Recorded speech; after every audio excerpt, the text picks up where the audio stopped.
puisqu'il y avait, il avait fallu contourner à peu près 200 manifestants qui étaient postés devant le Zénith et qui s'élevaient donc contre l'organisation de ce meeting. Il n'a pas empêché Marine Le Pen donc de s'exprimer, dénonçant tour à tour l'oligarchie, les mensonges des candidats. Je suis l'unique candidate de la nation. Elle a fait le mariage homosexuel, le droit de vote des étrangers ou encore l'amitié Mélenchon-Buisson, le conseiller de Nicolas Sarkozy, on en a parlé, les associations MEDES CGT ou encore Bayrou, Hollande et le financement des mosquées. Marine Le Pen donc qui salue actuellement la foule, plus de 6000 sympathisants étaient annoncés. On va voir avec Adrien Gendre qui a suivi ce tout dernier meeting de campagne avec vous, Adrien, donc puisqu'on vous retrouve. Comment ça s'est passé ce soir? Alors, étaient annoncés 6000 sympathisants, Adrien, objectif atteint avec en prime ferveur et gros soutien, hein. Marine Le Pen voulait remplir le Zénith de Paris, elle a rempli ce Zénith, cela veut dire ce soir plus de 6000 militants ici, 2 fois plus que ce qu'elle avait à réaliser dans ses plus gros meetings au cours de la campagne. Pour autant, elle espérait quelques dizaines ou centaines de personnes également à l'extérieur devant un écran géant. Là, en revanche, sur ce point-là, c'est un échec. Sur le point de l'ambiance, il faut le dire, Marine Le Pen a réussi davantage qu'à son habitude à soulever la salle. Bien plus de drapeaux bleu, blanc, rouge, bien plus de drapeaux Marine précédente, bien plus de slogans également. On a entendu ce soir à plusieurs reprises des « on va gagner » qui ont été scandés assez longuement dans la salle. Encore une fois, c'est quand Marine Le Pen a parlé de l'immigration qu'elle a été la plus applaudie. Meeting, on le rappelle, en présence de Jean-Marie Le Pen, même s'il ne s'est pas exprimé, en présence de personnalités comme Gilbert Collard ou le petit-fils du bagnard Guillaume Cessec. Marine Le Pen qui voulait une démonstration de force et qui, sur le point en tout cas numérique, a réussi ce soir. Alors Adrien, on sait Marine Le Pen talonnée dans les sondages par Jean-Luc Mélenchon. On verra si c'est encore le cas dans la course 2012 ce soir à 22h précisément. Aujourd'hui, ce qui compte pour elle, c'est quoi? D'améliorer le score de Jean-Marie Le Pen en 2002, c'est ça? L'idée pour Marine Le Pen, c'était de taper sur tous ceux qu'elle appelle ses adversaires. Elle a souligné ce point, pas question de parler de concurrents. Elle compte au minimum être en 3e place et se rapprocher le plus possible du second tour. Elle a donc taclé tout à l'heure Jean-Luc Mélenchon, qualifié à la tribune d'obséquieux ou encore de complaisant. Elle a taclé François Hollande, ce dit-elle banquier tranquille. Elle a taclé surtout Nicolas Sarkozy, car c'est son objectif, s'inscrire comme le seul vote utile pour ceux qui veulent défendre la France. Pour Nicolas Sarkozy, elle déduit que c'est un candidat compulsif qui n'échappera pas à son bilan. Marine Le Pen qui a lancé un appel aux abstentionnistes aussi ce soir et aux aînés. C'est une catégorie, les retraités, dans laquelle elle est encore très faible à l'heure actuelle.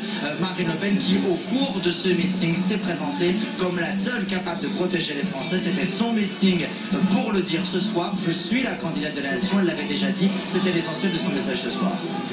Merci beaucoup Adrien Gendre, en direct donc du Zénith de Paris, 1h15 de meeting pour Marine Le Pen que vous avez suivi donc pour nous avec Jean-Baptiste Mergotta et Damien Tanguy. Merci à vous. Ce meeting de Marine Le Pen donc, qu'on vous a proposé sur BFM TV juste avant, c'était au tour de Nicolas Dupont-Aignan, le candidat de Debout la République, de s'exprimer également à Paris. Jean-Baptiste.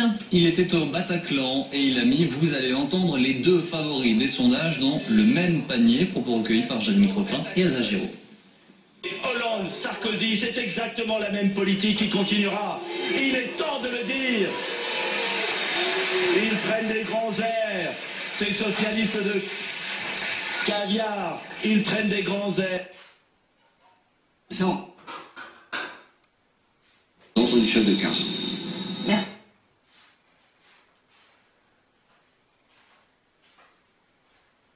Général.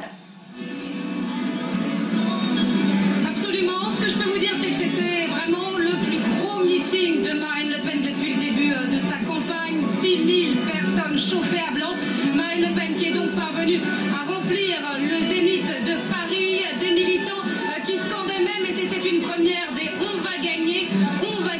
Un meeting, donc ultime meeting pour la candidate du Front National, au service d'un seul message, convaincre que voter Nicolas Sarkozy, c'est voter inutile. Il s'agissait d'en appeler aux abstentionnistes et particulièrement à tous ces indécis qui hésitent encore entre elle et le président sortant. Marine Le Pen qui se veut la candidate du peuple contre ce qu'elle appelle les aristocrates du système.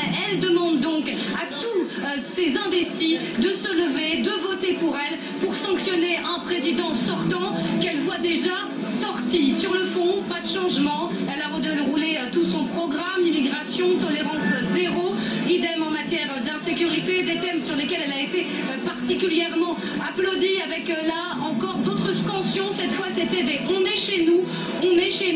On remarquera aussi une attaque particulière vis-à-vis de Bruxelles, qui demain, vous le savez, va faire des propositions sur l'emploi, un paquet complètement ultra-libéral et fou, selon la candidate du Front National, qui a conclu avec ces mots: criez votre colère, faites-vous entendre, bougez-vous.